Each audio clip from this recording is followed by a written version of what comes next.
Temel, Dursun ve İdris uçakla yolculuk yaparken birden pilot anons yapar.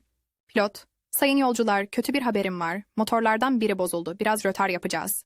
Bir süre sonra tekrar anons gelir. Pilot, İkinci motor da bozuldu. Daha yavaş gideceğiz. Ah derken üçüncü motor da bozulur. Pilot panikle anons eder. Pilot, üçüncü motor da bozuldu ama merak etmeyin, iniş için hazırlık yapıyoruz. Bunun üzerine Temel Dursun'a döner ve endişeyle der ki, Temel, ula Dursun, bu gidişte son motor da bozulursa havada mahsur kalacağız.